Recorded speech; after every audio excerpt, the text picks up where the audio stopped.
Drama में एक लड़की शाओ को दिखाया जाता है जिसने अपने सामने एक लड़के गोयान को बांध के बिठाया हुआ था और वो लाइटर जलाते हुए उसके क्लोज होती है और उसने उसकी आंखों पर भी पट्टी बांध रखी हुई थी। वो लड़का शाओ से कहता है कि दुआ करो कि मैं यहाँ से जिंदा बच के ना जाऊं, अदरवाइज मैं तुम्हें छोड़ूंगा नहीं। शाओ स्माइल करते हुए उसे कहती है कि मेरा तो ऐसा कोई भी इरादा नहीं था और इसी के साथ ही वो उसकी आंखों पर से पट्टी भी उतार देती है। वो कहती है कि डोंट वरी, मैं तुम्हारी स्कूल की ही एक स्टूडेंट हूँ और मुझे ये भी पता है कि तुम्हारी फाइनेंशियल कंडीशन ज़्यादा स्ट्रांग नहीं है, इसीलिए मैं तो बस तुम्हें थोड़ा सपोर्ट करना चाहती थी। और इसी के साथ ही वो आगे बढ़ते हुए उसके बाजू भी खोल रही थी और साथ में शाओ स्माइल करते हुए सोच रही थी, गोयान आगे चल के मेरे काफ़ी ज़्यादा काम आने वाला है। और इसी के साथ ही वो उसके हाथ भी खोल देती है। फिर वो उसे कहता है कि तुम मेरे साथ ज़बरदस्ती मोहब्बत नहीं कर सकती। तो शाओ कहती है कि ज़बरदस्ती कौन कर रहा है, मैं तो चाहती हूँ कि तुम अपनी मर्जी से मेरी तरफ अट्रैक्ट हो। और इसी के साथ ही वो उसके क्लोज होते हुए उसे किस भी कर देती है। गोयान उसे कहता है कि इसमें तुम्हारी कोई चाल हो सकती है। तो शाओ इनोसेंट सा फेस बना लेती है। शाओ कहती है कि नहीं, मेरा ऐसा कोई भी मतलब नहीं था। तो गोयान भी फिर उसे पकड़ के किसिंग करता है। गोयान कहता है कि अगर तुमने मुझे चीट करने की कोशिश की तो मैं तुम्हें छोड़ूंगा नहीं। नेक्स्ट सीन में शाओ को हॉस्पिटल में दिखाया जाता है और उसकी बीमार माँ बेड के ऊपर लेटी हुई थी और शाओ उनके पास बैठे हुए फोटोज देख रही थी जिसमें वो और गोयान दोनों साथ में थे। शाओ कहती है कि गोयान को पता नहीं है कि उसके पास पहुंचने के लिए मैंने कितनी ज़्यादा एफर्ट्स की हैं और अब फाइनली वो मुझे मिलने जा रहा है। तभी रूम में नर्स आ जाती है और शाओ को बिल पे करने के लिए बोलती है। शाओ कहती है कि कल मेरी सैलरी आ जाएगी और मैं सारे बिल पे कर दूंगी। और इसी के साथ ही वो अपनी माँ को बाय बोल के वहां से चली जाती है। दूसरी तरफ हमें मिस्टर गू को दिखाया जाता है। उनका फ्रेंड शेंग उनसे मिलने के लिए आता है। उन्हें कहता है कि मिस्टर गू, आप तो बहुत बड़े बिजनेस टाइकून हैं, लेकिन आप अपनी आइडेंटिफिकेशन को रिवील नहीं करना चाहते। और वैसे भी आज तो आपकी क्लास की रीयूनियन पार्टी है, तो मैं चाहता हूँ कि आप सबके सामने अपनी हकीकत बता दें। तो मिस्टर गू कहते हैं कि अभी मैं ऐसा नहीं करना चाहता और वैसे भी अभी काफ़ी ज़्यादा और भी मैटर्स हैं जिनके बारे में मुझे इन्वेस्टिगेट करना है। दूसरी तरफ हमें शाओ को दिखाया जाता है जो कि एक बार में जॉब कर रही थी और उसके पास उसके सभी क्लास फेलोज भी थे, लेकिन उसने अपना गेटअप चेंज किया हुआ था। वो सभी लड़के आपस में मिस्टर गू के बारे में बात कर रहे थे कि मिस्टर गू चाइना वापस आ चुके हैं। और हमने तो ये भी सुना है कि उनकी शादी किसी और लड़की के साथ होने जा रही है, जबकि उनका अफेयर तो शाओ के साथ चल रहा था। लेकिन शाओ की फैमिली का भी अब दिवालिया हो चुका है, इसीलिए उस लड़की के साथ शादी करना भला कौन पसंद करेगा। इधर शाओ भी ये सारी बातें सुन रही थी और वो कहती है कि इन लोगों को ये नहीं पता कि बहुत जल्दी मेरी लाइफ में ट्विस्ट आने वाला है। तभी उसका क्लास फेलो भी आ जाता है जो उन लोगों को अपनी मोटी सी गर्लफ्रेंड की फोटो दिखाते हुए बता रहा था कि आजकल मुझे ये अच्छी लगती है और मैं तो दूसरी लड़कियों को लिफ्ट भी नहीं करवाता। तभी शाओ वहां से जाने वाली थी तो उस लड़के से टकरा जाती है। वो लड़का उसे धक्का देता है तो शाओ के सर से कैप उतरती है और उसके लंबे बाल भी खुल गए थे। वो लोग शाओ को देखते ही पहचान जाते हैं और उसे देखते ही बुली करने लगते हैं कि इसका मतलब हमने जो तुम्हारी फैमिली के बारे में बातें सुनी थी वो सारी बिल्कुल सही थी, यानी कि वाकई ही अब तुम काफ़ी ज़्यादा पुअर हो चुकी हो। तो वो लड़का शाओ से कहता है कि ऐसा करो, तुम 10,000 युआन मुझसे ले लिया करो, लेकिन तुम्हें यहाँ पर जॉब करने की ज़रूरत नहीं, तुम मेरी पीए बन के भी रह सकती हो। शाओ से कहती है कि मुझे डिस्टर्ब नहीं करो। वो वहां से जाने ही वाली थी कि वो लड़का कहता है तुम्हारी ये हिम्मत। वो उसके मुंह पे थप्पड़ मारता है, लेकिन तभी वहां पर मिस्टर गू आ जाते हैं जो आते ही उसका हाथ पकड़ लेते हैं। अब शाओ भी मिस्टर गू को देख के बहुत ज़्यादा नर्वस हो गई थी। शाओ कहती है कि मेरी एक और शिफ्ट है, मुझे जाना होगा, लेकिन मिस्टर गू उसका हाथ पकड़ लेते हैं। वो कहते हैं कि कल तो तुम काफ़ी ज़्यादा एक्साइटेड हो रही थी, आज तुम्हें क्या हो गया। तो शाओ कहती है कि प्लीज़ मुझे तंग नहीं करें। यहाँ तक कि वो गू से अपना हाथ छुड़वाते हुए मिस्टर गू के मुंह के ऊपर एक थप्पड़ भी मार देती है। मिस्टर गू इसी के साथ ही फ्लैशबैक में खो जाते हैं जहाँ पर उन्हें याद आ रहा था कि शाओ ने मिस्टर गू को सेड्यूस करने की कोशिश की थी जब वो अपनी कॉलेज लाइफ में थी और शाओ ने कहा था कि तुम्हें पैसों की ज़रूरत है ना, इसलिए तुम्हें मेरे साथ ये करना ही होगा। और प्रेजेंट सीन में शाओ अपनी सारी बातें सोच के बहुत ज़्यादा एम्बेरस हो रही थी, इसीलिए जल्दी से अपना हाथ छुड़वा के वहाँ से चली गई थी। फिर वो वॉशरूम में आती है और उसके क्लास फेलोज उसे बुली करने के लिए उसके पीछे वॉशरूम में भी चले गए थे। शाओ उन लड़कों से कहती है कि तुम लोग मेरा पीछा क्यों कर रहे हो। तो वो लड़के कहते हैं तुम तो कॉलेज लाइफ के बाद और भी ज़्यादा खूबसूरत हो गई हो, इसीलिए हम तो तुम्हारे साथ कुछ टाइम स्पेंड करना चाहते हैं। शाओ भी कहती है कि हाँ, मैं भी यही सोच रही थी। और इसी के साथ ही वो वॉशरूम के बाहर मेंटेनेंस का बोर्ड रख देती है और फिर उन लड़कों की खूब धुलाई करती है। फिर शव बाहर आ जाती है और कहती है कि आज तो मेरा काफ़ी अच्छा वर्कआउट हो गया है। वो अपनी जॉब से वापस जाने ही वाली थी तभी उसके सामने उसकी मैनेजर आ गई थी। उसकी मैनेजर कहती है कि एक क्लाइंट तुम्हें ढूंढ रहा है, उन्हें ड्राइवर की ज़रूरत है। शव जल्दी से पार्किंग एरिया की तरफ चली जाती है जहाँ पर उसके सामने गू और शैंग खड़े हुए थे और वो किसी को मार रहे थे। शव तो ये देख के घबरा जाती है और पिलर के पीछे खड़े होकर उनकी वीडियो बना रही थी। शव कहती है कि गू 4 साल में इतना ज़्यादा बदल गया है। फिर शव कहती है कि अगर इसने मुझे देख लिया तो अगला नंबर मेरा भी हो सकता है, इसीलिए वो चुपके गुस्से से वहाँ से जाने वाली थी, लेकिन गू की नज़र शाओ पर पड़ जाती है और वो उसे आवाज़ दे के बुलाता है। शाओ तो गू को देखते ही घबरा जाती है, लेकिन गू से कहता है कि मैंने ही तुम्हें ड्राइविंग के लिए बुलाया है और तुम्हारी मैनेजर को कॉल की थी। वैसे भी हम लोग तो फ़िश काट रहे थे। शाओ कहती है कि क्या आप लोग फ़िश काट रहे थे? तो गू कहता है कि हाँ, तुम्हें क्या लगा कि हम किसी ह्यूमन को काट रहे हैं? शाओ कहती है कि नहीं नहीं, मैं तो बस ऐसे ही घबरा गई थी। और इसी के साथ ही वो उसे ड्राइव करके घर लेके जाती है, लेकिन वो तो उसी का ही विला था। शाओ कहती है कि काश मेरी फैमिली के साथ ये इंसिडेंट्स ना होता तो आज ये मेरा घर होना था। लेकिन मुझे नहीं पता था कि गू इतना अमीर हो गया है कि उसने मेरा ही घर खरीद लिया है। लेकिन इससे तो मैं अपना घर वापस लेके ही रहूंगी। फिर शाओ गाड़ी का नंबर भी देखती है और ये नंबर तो उसकी डेट ऑफ बर्थ के ऊपर रखा हुआ था, यानी कि ये गाड़ी भी शाओ की ही थी। शाओ कहती है कि सब कुछ कितना बदल गया है ना, ये सारी चीज़ें मेरे अंडर हुआ करती थी। तभी गू सामने आ जाता है। गू कहता है कि अगर तुम घर के बाहर तक आ ही गई हो तो चलो अंदर चलते हैं। शाओ कहती है कि नहीं, अब ये तुम्हारा घर है, इसलिए मैं घर के अंदर नहीं जाऊंगी।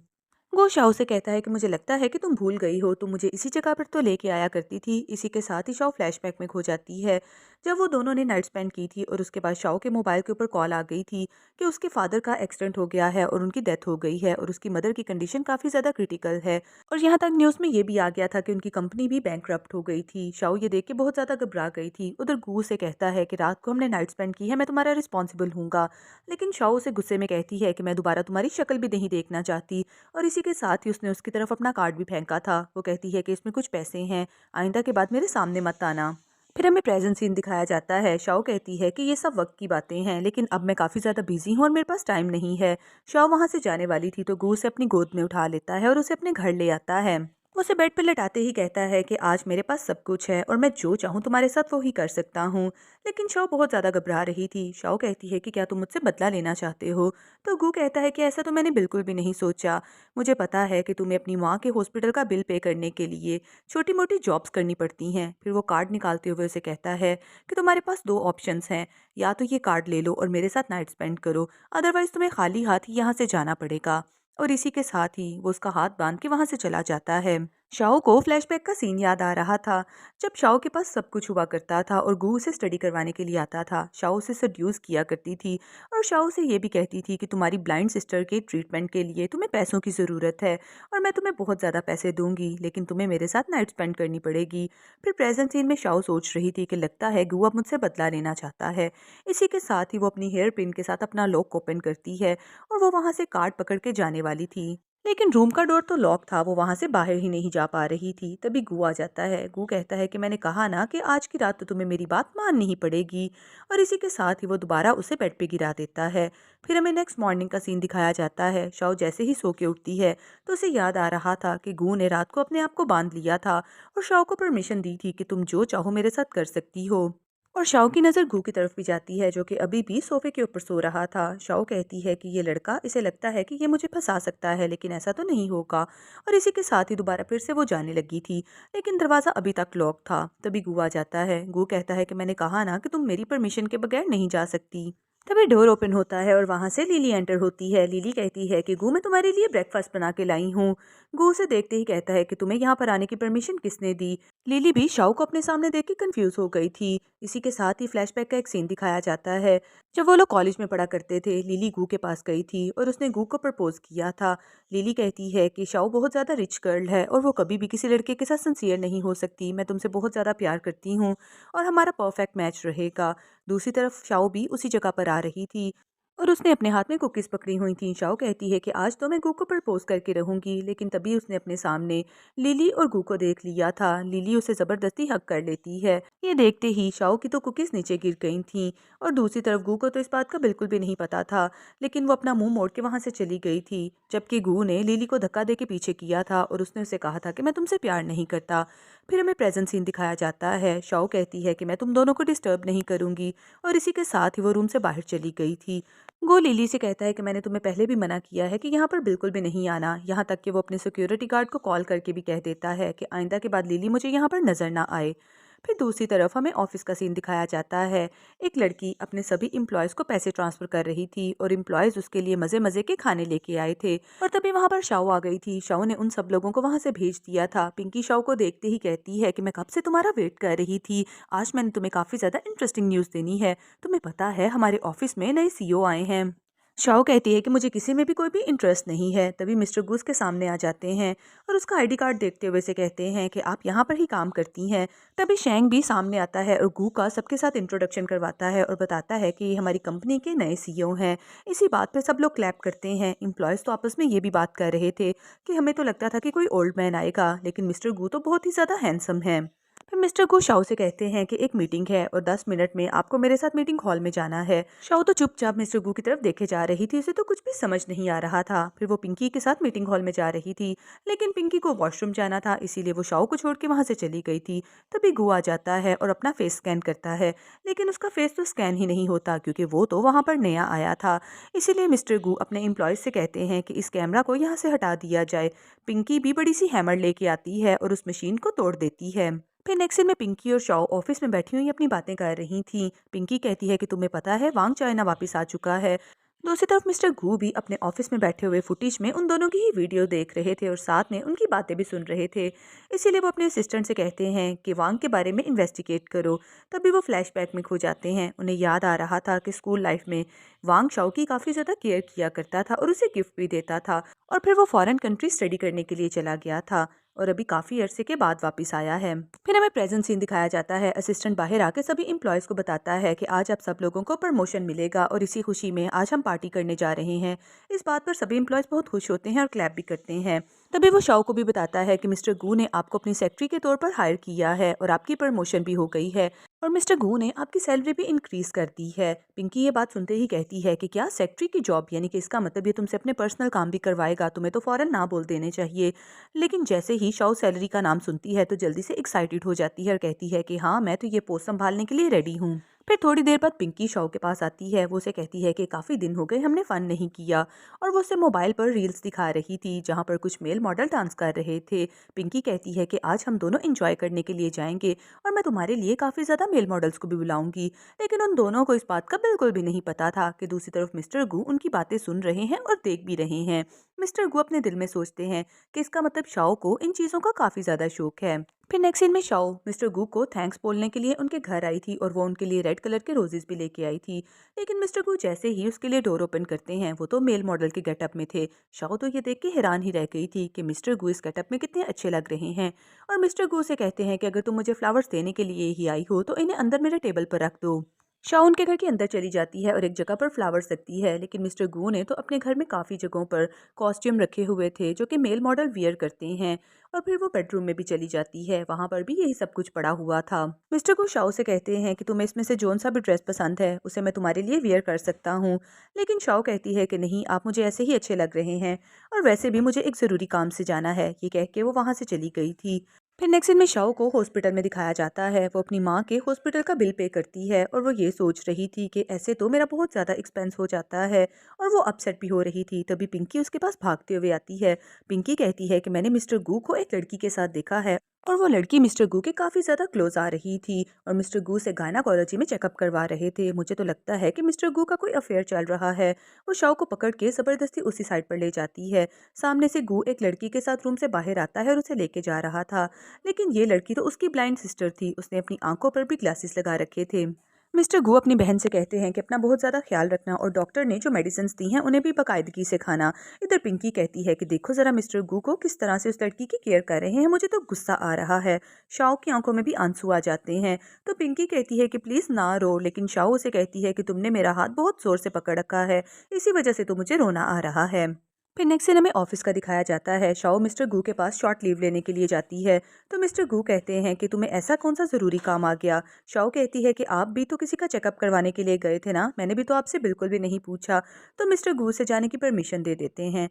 फिर नेक्स्ट सीन हमें रेस्टोरेंट का दिखाया जाता है। शाओ वांग के साथ बैठे हुए बात कर रही थी और दूसरी तरफ गू भी अपने असिस्टेंट के साथ बैठा हुआ उन दोनों के ऊपर नजर रखे हुए था। दूसरी तरफ वांग शाओ के लिए रिंग लेके आया था और वो शाओ को रिंग देते हुए प्रपोज कर रहा था।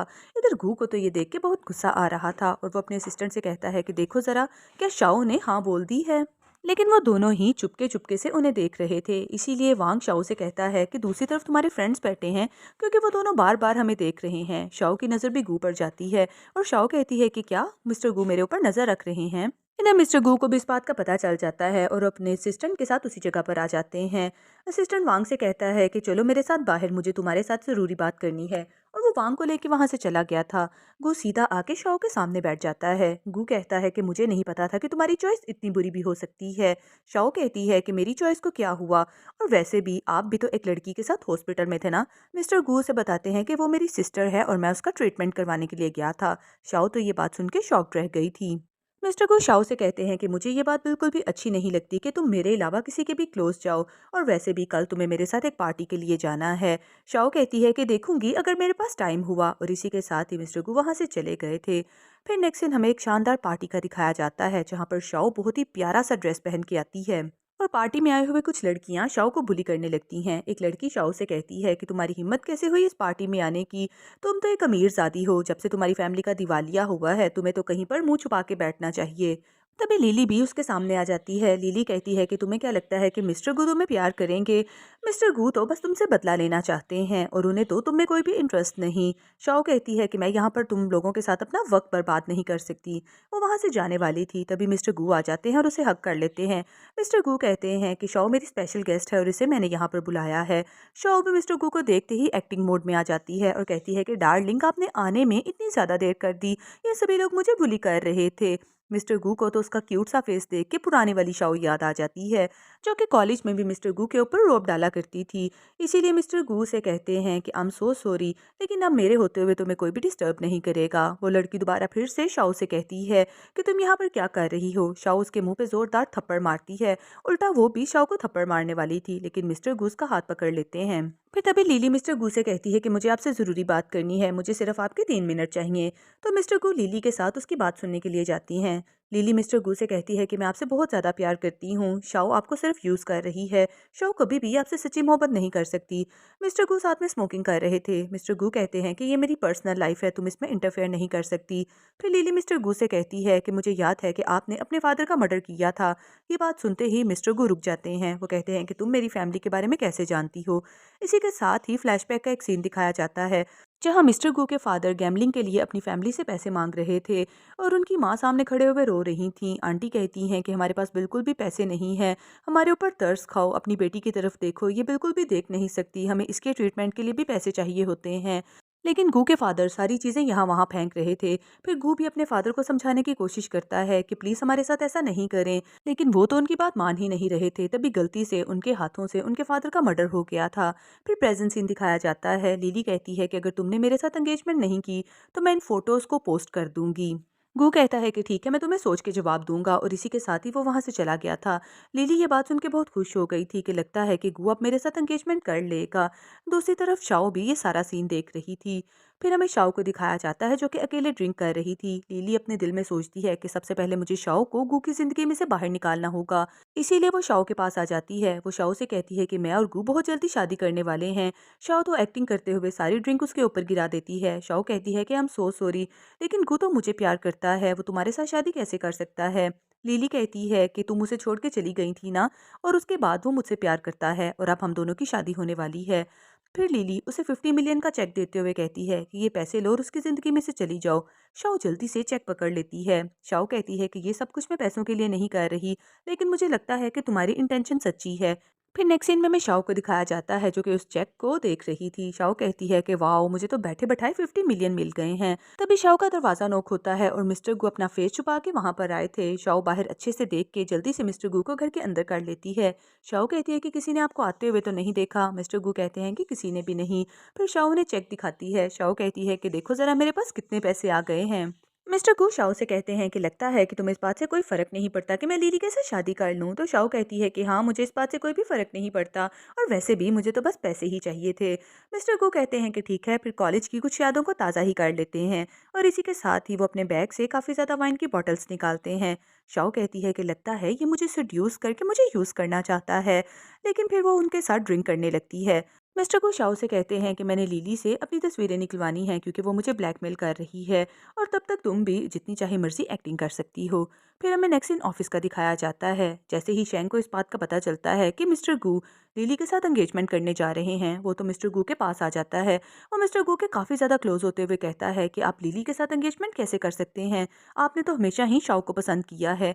और वो दोनों एक दूसरे के बहुत ज़्यादा क्लोज आ गए थे। ऑफिस के सभी एम्प्लॉयज़ उन्हें देख रहे थे, वो लोग तो उन्हें गे समझ रहे थे और उनके बारे में बातें कर रहे थे।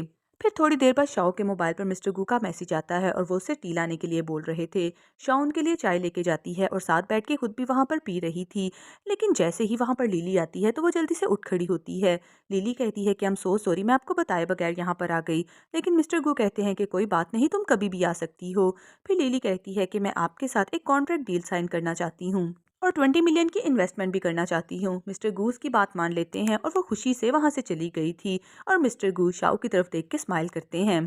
फिर शाओ बाहर आ जाती है और पिंकी भी उसके पास जल्दी से आती है। पिंकी कहती है कि क्या तुम्हें पता चला है कि मिस्टर गू लिली के साथ एंगेजमेंट करने वाली हैं। शाओ कहती है कि हाँ, मुझे इस बात का पता चला है और मैं गू से बिल्कुल भी एक्सपेक्ट नहीं कर रही थी और साथ में वो अपनी चीज़ें भी कलेक्ट कर रही थी। पिंकी कहती है कि अब तुम कहाँ पर जा रही हो। तो शाओ कहती है कि मैंने जॉब से रिज़ाइन कर दिया है।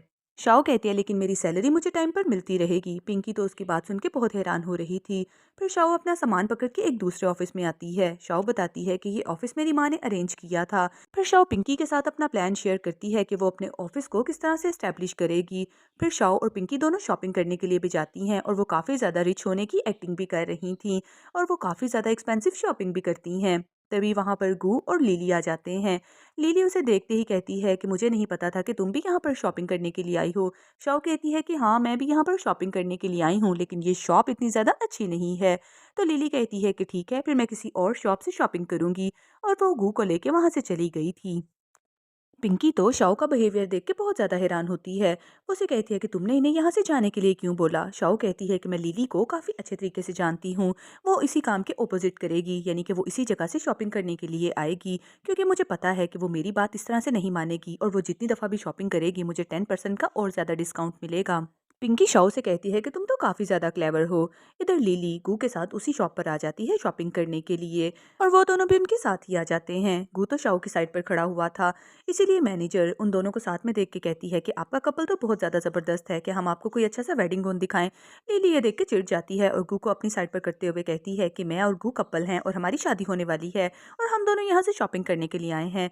मैनेजर तो उन्हें देखते ही सॉरी बोलती है। मैनेजर कहती है कि आप लोग तो काफ़ी ज़्यादा रिच लग रहे हैं, मैं आपको यहाँ के सिग्नेचर आर्टिकल्स दिखाती हूँ। लेकिन पिंकी और शाओ जल्दी से एक ज्वेलरी की साइड पर जाते हैं और उन चीज़ों को देखते हुए कह रहे थे कि ये तो बहुत प्यारी हैं और वो लोग ऐसा जानबूझ के कर रहे थे क्योंकि उन्हें पता था कि वो जिस भी चीज़ के ऊपर हाथ रखेंगी लिली भी उसी चीज़ को बाय करने के लिए बोलेगी। इसीलिए वो तो बहुत ज़्यादा एक्सपेंसिव चीज़ों की तरफ जा रही थी। फिर वो दोनों एक रिंग भी पहन के ट्राई कर रही थी। शाओ कहती है कि ये रिंग तो 21 कैरेट की लग रही है। मैनेजर उन्हें कहती है कि ये 21 कैरेट की है और रियल गोल्ड है और उसमें कुछ लिटिल डायमंड्स भी लगे हुए हैं और वो उन्हें ये चीज़ एक्सप्लेन कर रही थी। लिली ये सुनते ही कहती है कि इस रिंग को तो मैं ही बाय करूंगी। पिंकी लिली से कहती है कि मुझे लगता है कि तुम्हें दूसरों की चीज़ें लेने का काफ़ी ज़्यादा शौक है। खैर, अगर तुम्हें ये अच्छी लग रही है तो तुम इसे ले सकती हो। और इसी के साथ ही वो दोनों फिर ड्रेसेस की तरफ चली जाती हैं। लिली भी उनके पीछे जाती है। फिर पिंकी शाओ को ड्रेसेस दिखाते हुए कह रही थी कि शाओ, ये ड्रेस देखो, ये तो बहुत ही ज़्यादा प्यारा है और तुम पे काफ़ी ज़्यादा सूट करेगा। इसकी फिटिंग भी बिल्कुल तुम्हारे फिगर के मुताबिक आ रही है। लिली आगे बढ़ के उस ड्रेस को पकड़ लेती है। लिली कहती है कि ये ड्रेस मेरे ऊपर ज़्यादा सूट करेगा और वो सेल्स गर्ल को ड्रेस पकड़ा के कहती है कि इसे चेंजिंग रूम में लेके चलो। फिर वो खुद भी चेंजिंग रूम में जाती है और ड्रेस चेंज करके बाहर आती है। पिंकी उसे कहती है कि ये ड्रेस तुम्हारे ऊपर ज़्यादा सूट नहीं कर रहा, देखो तो आजकल समर सीजन चल रहा है और तुमने फुल स्लीव्स पहनी हुई हैं। लिली कहती है कि मेरा अपना स्टाइल है और इसीलिए मुझे इसी तरह के ड्रेसेस पहनना पसंद हैं। लेकिन पिंकी कहती है कि मैंने कहा ना, ये ड्रेस तुम्हें बिल्कुल भी सूट नहीं कर रहा, चलो चेंजिंग रूम में तुम्हें कोई और ड्रेस ट्राई करना चाहिए। वो उसे ज़बरदस्ती चेंजिंग रूम में लेके जाती है, लेकिन जैसे ही उन लोगों की नज़र उसकी बैक साइड पर जाती है तो वहाँ पर काफ़ी ज़्यादा कोड़ों के निशान थे। ऐसे लग रहा था जैसे लिली को कभी कोई मारा करता था। फिर नेक्स्ट सीन में शाओ को दिखाया जाता है जो अकेले बैठे हुए पिंकी को लिली के बारे में ही मैसेजेस कर रही थी और तभी वहाँ पर गु आ जाता है। गु आते ही उसके शोल्डर्स पर अपना कोट डालता है क्योंकि शाओ को सर्दी लग रही थी। गु कहता है कि तुम्हें सनसेट देखना काफ़ी अच्छा लगता है ना, इसीलिए आज मैं तुम्हें इस जगह पर लेके आया हूँ। लेकिन शाओ से कहती है कि वक्त बदलने के साथ साथ मेरी प्रेफरेंसेस भी चेंज हो चुकी हैं और अब मुझे ऐसा कोई भी शौक नहीं है। और उन्हें कॉलेज लाइफ का सीन भी याद आ रहा था जहाँ पर शाओ ने गु से बोला था कि उसे सनसेट देखना अच्छा लगता है।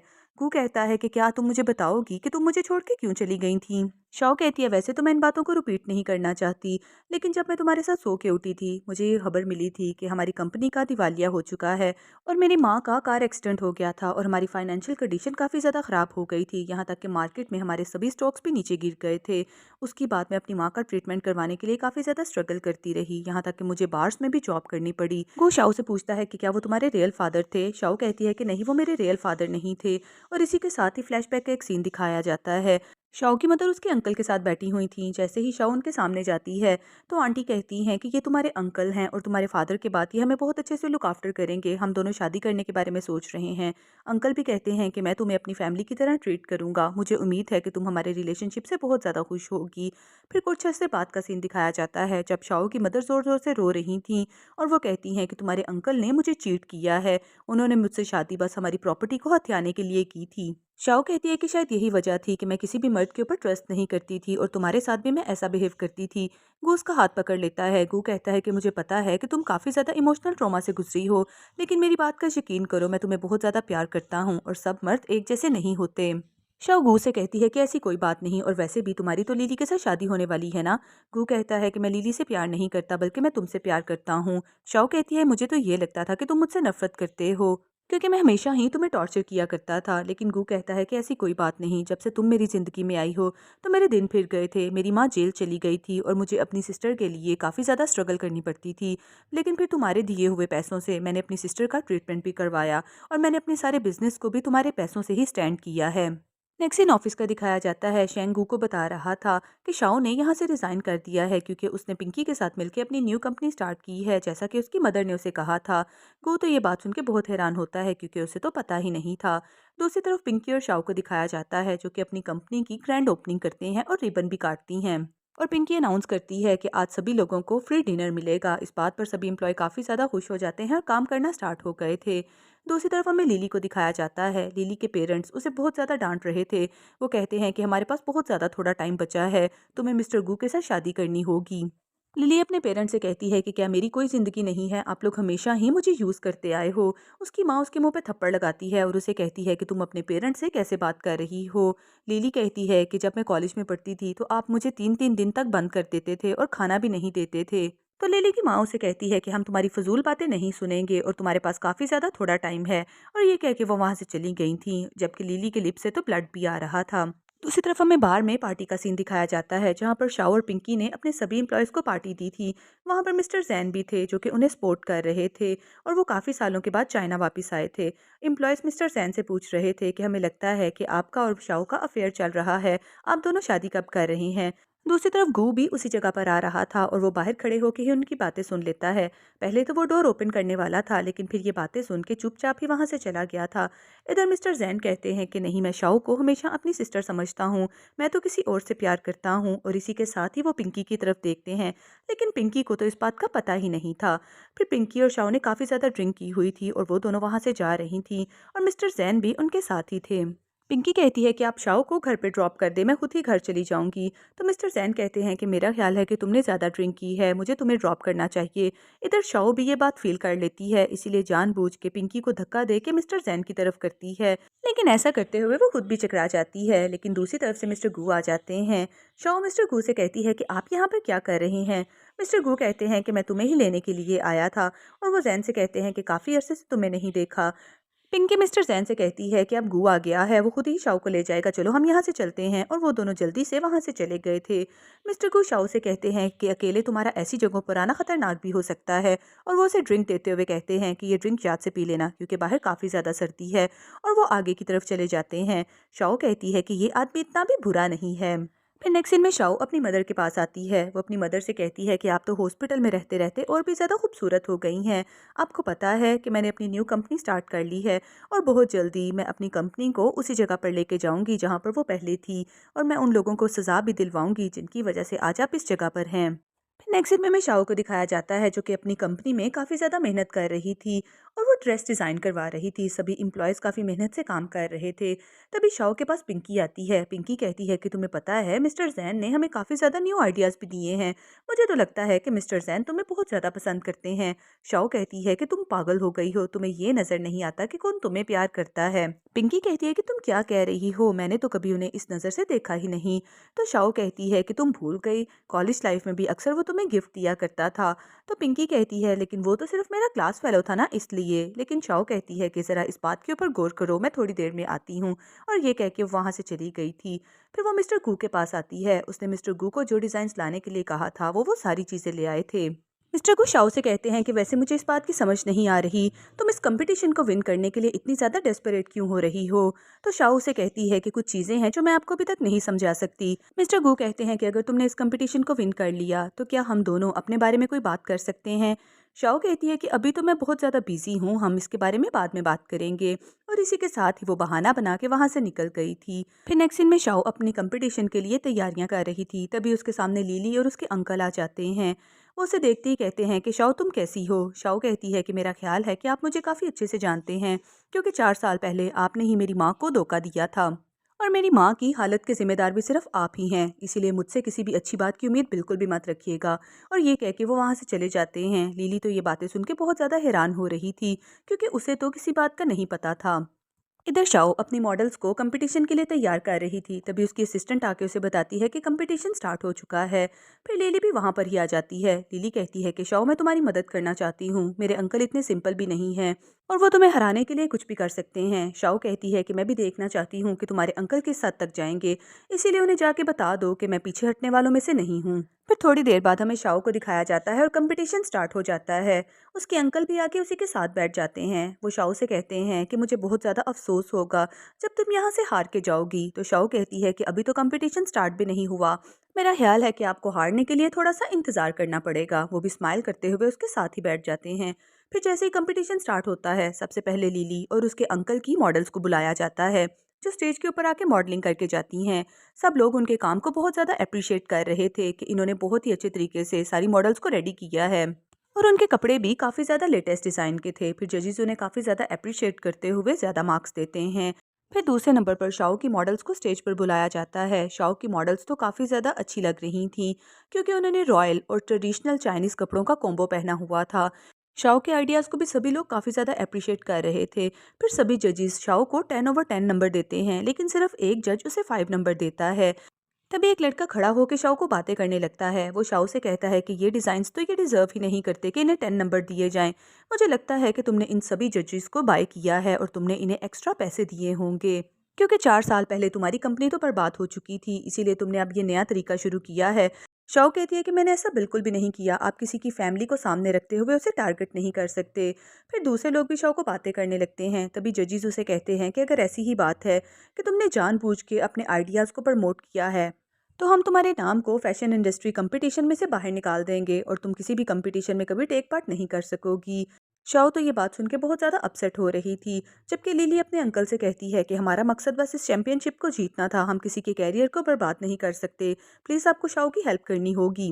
और वो सब लोग शाओ के ऊपर ये इल्ज़ाम भी लगा रहे थे कि इन्होंने दूसरे डिज़ाइनर्स के डिज़ाइंस को कॉपी किया है और लोग शाओ के बारे में काफ़ी ज़्यादा बुरा भी बोल रहे थे। जजीस उसे कहते हैं कि आपको अपने काम के बारे में प्रूफ देना होगा, अदरवाइज़ हम पुलिस को कॉल कर लेंगे। और वो सब लोग भी शाओ के बारे में बातें करने लगते हैं, लेकिन तभी मिस्टर गू वहाँ पर आ जाते हैं।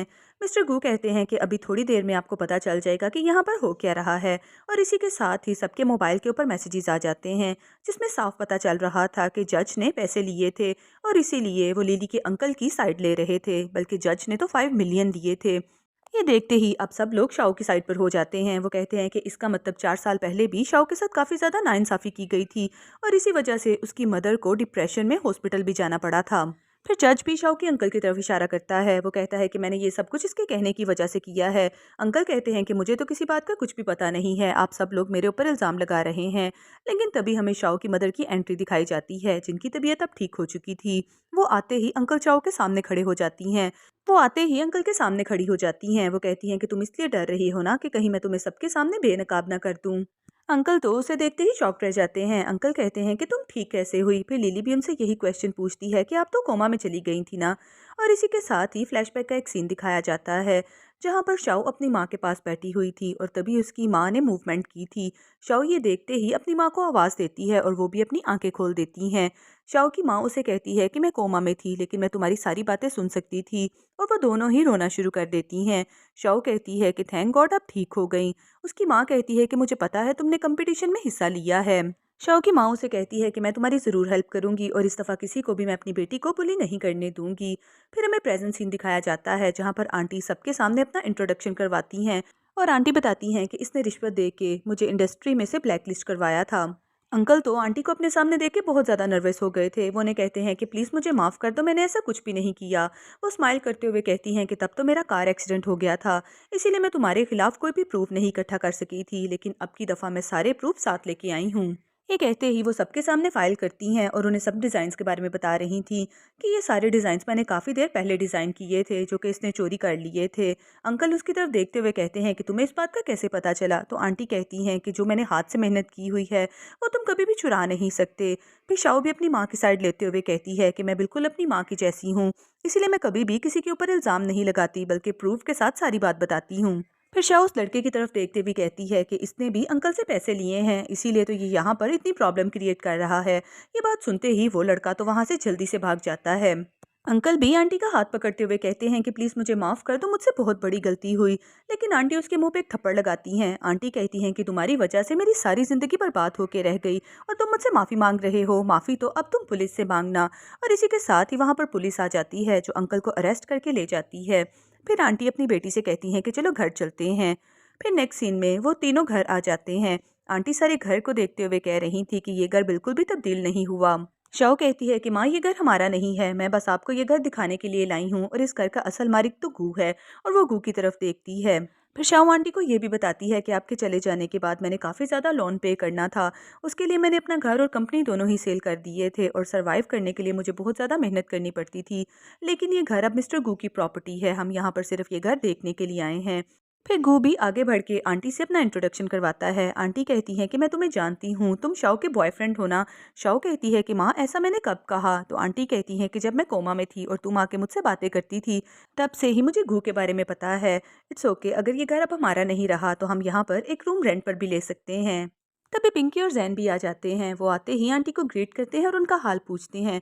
मिस्टर जैन कह रहे थे कि हमें आपके आने की बहुत ज़्यादा खुशी हुई है। फिर आंटी शाओ के हाथ पकड़ लेती हैं। वो शाओ से कहती हैं कि तुम अब बड़ी हो चुकी हो, मैं चाहती हूँ कि तुम जल्द से जल्द शादी कर लो और शादी के लिए तुम्हें अपने लिए अच्छे पार्टनर को ढूंढना चाहिए। शाओ कहती है कि माँ, इस बारे में हम बाद में बात करेंगे।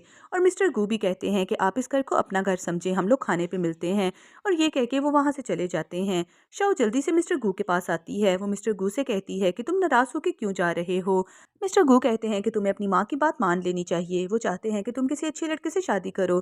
तो शाओ कहती है, लेकिन मैं तो तुम्हें प्यार करती हूँ और वैसे भी ये शादी मेरी माँ की नहीं बल्कि मेरी शादी है। लेकिन मिस्टर गू से ये कह रहे थे कि शायद मैं तुम्हें अच्छा फ्यूचर ना दे सकूं। तो शाओ जल्दी से आगे बढ़ती है और मिस्टर गू को किस कर लेती है। वो मिस्टर गू से कहती है कि खबरदार, अगर आइंदा के बाद तुमने ऐसी बात बोली भी। लेकिन मिस्टर गू कहते हैं कि मैं तुम्हारे लिए परफेक्ट नहीं हूँ और ये कह के वो वहाँ से चले जाते हैं। फिर नेक्स्ट सीन में मिस्टर गू की सिस्टर को दिखाया जाता है। जैसे ही वो नीचे आती है तो कहती है कि काफ़ी ज़्यादा ड्रिंकिंग की स्मेल आ रही है, क्या आपने ड्रिंकिंग की है? उसका भाई उसे पकड़ लेता है और एक साइड पे बिठाता है। वो अपनी सिस्टर से कहता है कि तुम्हें नीचे आने की भला क्या ज़रूरत थी? वीवी अपने भाई से कहती है कि मुझे पता है कि मैं आपके ऊपर बोझ हूँ और मुझे ये भी पता है कि अपने बाप का मर्डर भी मैंने ही किया था और मेरी माँ ने अपने ऊपर इल्ज़ाम लेके खुद जेल चली गई थी। ये बात सुनते ही उसका भाई कहता है कि तुम्हें ये सारी बातें किसने बताई? वो बताती है कि मुझे ये सब कुछ लीली ने बताया है। गू उसे कहता है कि वो झूठ बोल रही है, तुमने ऐसा कुछ भी नहीं किया। लेकिन वो रोए चले जा रही थी। वीवी कहती है कि आपको मुझे इस घर से निकाल देना चाहिए, मैं यहाँ पर रहने के काबिल ही नहीं हूँ। गू अपनी बहन को चुप करवाता है और उसे जल्दी से हक कर लेता है। दूसरी तरफ हमें लिली को दिखाया जाता है। उसके पेरेंट्स उसे मार रहे थे। उसके पेरेंट्स कहते हैं कि हमने तुमसे पहले भी कहा था कि तुम्हें चैंपियनशिप को विन करना है। लिली कहती है कि आप लोग हमेशा मेरे साथ ऐसा ही बिहेव करते हैं। उसकी माँ कहती है कि हमें इसे इतना नहीं मारना चाहिए, अगर इसका चेहरा बिगड़ गया तो इसके साथ कौन शादी करेगा? लेकिन उसके फादर कहते हैं कि ऐसी लड़की को तो यहाँ पर होना ही नहीं चाहिए और इसी के साथ ही वो दोनों वहाँ से चले जाते हैं। दूसरी तरफ हमें गू को दिखाया जाता है। शाओ उसके मोबाइल के ऊपर मैसेज करती है कि उसकी माँ का बर्थडे है और उसे आना होगा, तो गू वहाँ पर जाने के लिए एग्री हो जाता है। फिर नेक्स्ट सीन हमें एक पार्टी का दिखाया जाता है, जहाँ पर पिंकी और जैन पहले ही खड़े थे। तभी गू भी वहाँ पर बर्थडे का केक और गिफ्ट्स लेके आ जाता है। फिर वो जैसे ही एक साइड पर जाता है तो पिंकी जैन से कहती है कि मुझे पता है तुम मुझे प्यार करते हो, क्योंकि तुमने जो मुझे गिफ्ट दिया था उसके अंदर एक रिकॉर्डिंग भी मौजूद थी। जैन तो ये बात सुन के हैरान ही रह जाता है। तभी हमें शाओ की एंट्री दिखाई जाती है, जो कि काफ़ी ज़्यादा प्यारी लग रही थी। फिर शाओ अपनी माँ के आने की भी अनाउंसमेंट करती है, लेकिन उसकी माँ वहाँ पर नहीं आती। तो मेड आके बताती है कि आंटी के साथ कुछ गलत हुआ है, वो पूरे घर में कहीं पर भी मिल नहीं रही। वो जल्दी से ऊपर चेक करने के लिए जाता है और उसे एक कमरे में से आवाज़ें आ रही थीं। लेकिन वो जैसे ही रूम में जाके देखता है, वहाँ पर तो बस एक मोबाइल पड़ा हुआ था और उस पर रिकॉर्डिंग चल रही थी। तभी वहाँ पर लिली आ जाती है, जो गू को बेहोश करने की कोशिश करती है। लेकिन गू जाग रहा था। गू कहता है कि तुमने मेरे साथ ऐसा क्यों किया? तो लिली कहती है कि मैं तुम्हें बहुत ज़्यादा पसंद करती हूँ और मुझे पता था कि तुम ही मेरी मदद कर सकते हो। गू कहता है कि मुझे तुम्हारी बात की समझ नहीं आ रही। दूसरी तरफ हमें आंटी को दिखाया जाता है। पिंकी और जैन उन्हें जगाने की कोशिश कर रहे थे, लेकिन आंटी बेहोश हो चुकी थीं। तभी वहां पर शाओ और गूबी पहुंच जाते हैं। वो आंटी को हॉस्पिटल लेके जाने वाले थे, लेकिन लिली दोबारा फिर से उनके सामने आ गई थी। लिली कहती है कि आप लोग यहाँ से कहीं नहीं जा सकते। शाओ कहती है कि लिली, तुमने मेरी माँ के साथ ऐसा क्यों किया? जब हम स्कूल में थे तो वो लंच बॉक्स बनाती थी और हम सब मिल के खाते थे, और तुम मेरी माँ के साथ ऐसा नहीं कर सकती। लिली कहती है कि डोंट वरी, मैंने बस उन्हें एक सिंपल सी मेडिसिन दी है जो मैं बचपन से खाती आई हूँ। तभी लिली के मुंह से ब्लड भी आने लगता है और लिली कहती है कि मेरे पेरेंट्स बचपन में मुझे बहुत ज़्यादा मारा करते थे क्योंकि मेरी पोजीशन नहीं आती थी, और ये सीन दिखाया भी जाता है। लिली कहती है कि तुम बहुत ज़्यादा लकी हो, तुम्हारे पास एक प्यार करने वाली माँ भी है और एक बॉयफ्रेंड भी है। लिली कहती है इसीलिए मुझे तुमसे हमेशा बहुत ज़्यादा जेलस फील होती रही, और लेकिन अब मैं तुम्हारे पास भी कुछ भी नहीं रहने दूंगी। गू कहता है कि पहले आंटी को हॉस्पिटल लेके जाना होगा। वो सब लोग वहाँ से जाने वाले थे, लेकिन लिली चाकू निकाल लेती है और वो शाओ को चाकू मारने वाली थी, लेकिन सामने पिंकी आ जाती है और पिंकी को चाकू लग जाता है। इधर लिली भी सुसाइड कर लेती है और एट द स्पॉट उसकी डेथ हो जाती है। फिर नेक्स्ट सीन हमें हॉस्पिटल का दिखाया जाता है, जहाँ पर पिंकी बेहोश पड़ी हुई थी और जैन उसके पास बैठा हुआ था। जैन कहता है कि प्लीज़ पिंकी होश में आ जाओ, मैं तुम्हारे बगैर बिल्कुल भी नहीं रह सकता। तभी पिंकी होश में आ जाती है और पिंकी और जैन एक दूसरे को हक कर लेते हैं। और तभी वहाँ पर शाओ और गू भी आ गए थे। शाओ कहती है कि मुझे नहीं पता था कि मेरी फ्रेंड मेरे अलावा भी किसी और को हक कर सकती है। तो पिंकी कहती है कि तुम भी यहाँ पर ही आ जाओ। शाओ जल्दी से जाती है और पिंकी को हक कर लेती है। फिर शाओ उसे लिली के बारे में बताती है कि लिली ने सुसाइड कर ली थी। इस बात पर वो सभी लोग बहुत ज़्यादा अपसेट हो रहे थे, क्योंकि आफ्टर ऑल लिली उनकी क्लास फेलो जो थी। शाओ पिंकी से कहती है कि अपसेट होने की ज़रूरत नहीं, चलो हम अपनी मैरिज को सेलिब्रेट करते हैं। और इसी के साथ ही वो लोग स्माइल करते हैं और हमारा ड्रामा भी फिनिश हो जाता है।